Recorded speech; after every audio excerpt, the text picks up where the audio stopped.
And this is part 2 of who knows how many parts of the digital recording lab, even though I haven't got to any sound circuits. I started at the beginning.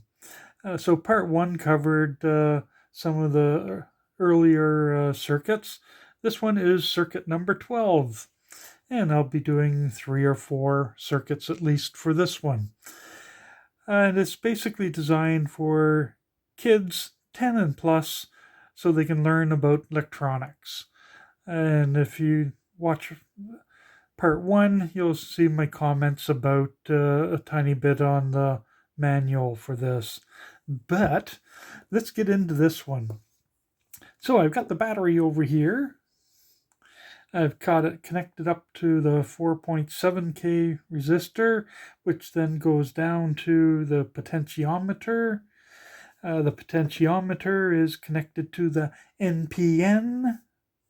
The NPN is connected to the diode, and the diode is connected back to a resistor heading over to the junction of the 4.7K and the battery. The whole idea of this lesson is to show that as you adjust the potentiometer down to, in this case, it would be down here, so there's essentially no current flowing to the NPN. The LED, that turns off the NPN, which turns off the LED. And as you slowly increase the resistance on this side of the wiper, that increases the voltage here, which increases the current in here, which increases the amount of current flowing this way. Now, I'm just going to get into a quick thing on current flow. As I said in the other one, this is used when they describe any of this in the manual. It's conventional current flow. And that's where the red arrows, which way the current is going.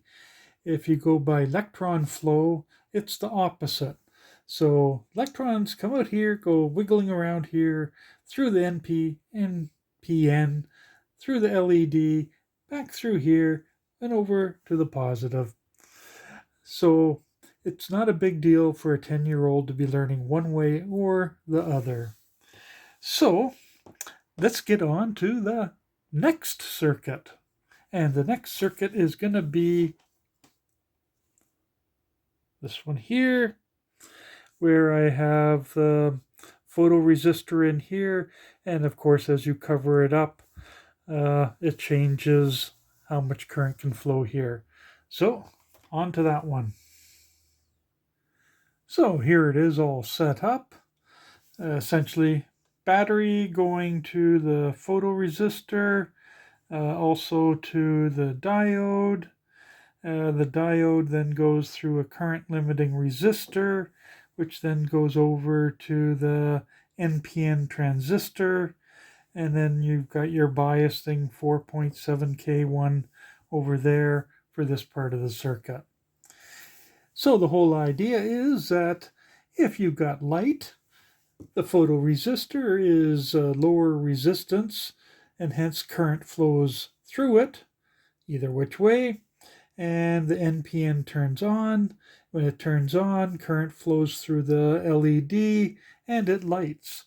Now, when Santa Claus gets in front of it, it decreases. And if Santa Claus covers it up completely, guess what? There's no current flowing through here, or this is a high resistance, very little current. Hence, this does not get turned on. This doesn't get turned on. LED doesn't get turned on.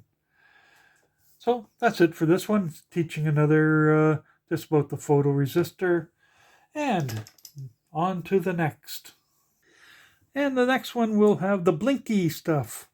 The oscillating multivibrator.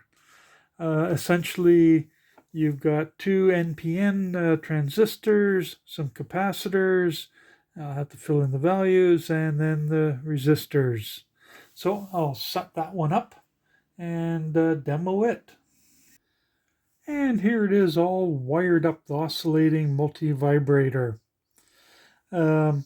essentially it works out to be as when one transistor's on, the LED is on, capacitor's charging up, then it flips over, the other transistor then turns on, the LED turns on, and then that capacitor starts charging up, and then it flips back and forth, back and forth.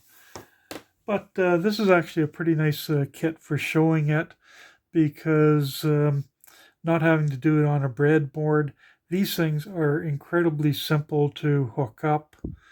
And when you're finished with it, all you do is go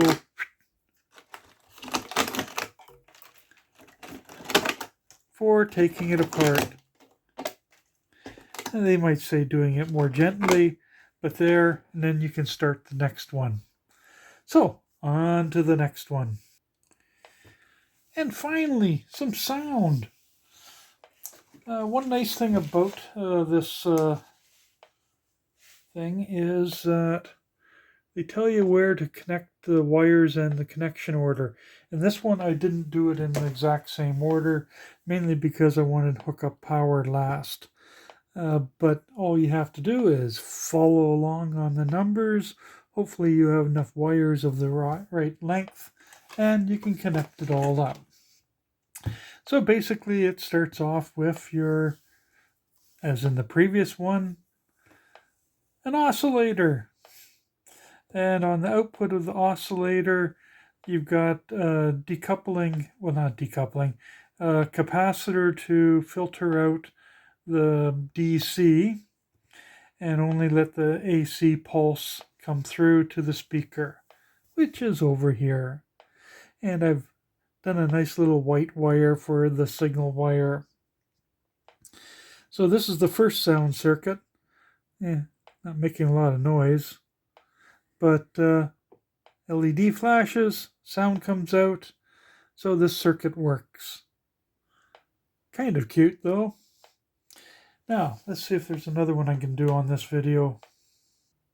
So that's it for this one. The next video will cover this here, the IC, but I've got some bonus material that's interesting. I'll put up the picture of it in a moment, and let's kill the sound from this thing. Okay, so the picture should be overlaying this video, and was this the test of the Canadian Satellite Defense System? A multi-phase laser that fires off and shoots down missiles and satellites, causing this ring effect as the superheated gases spread out from the pulse? Or is it a natural phenomena? If it's a natural phenomena, tell me which one it is, and put it in the comments. So that's it for this one. Bye.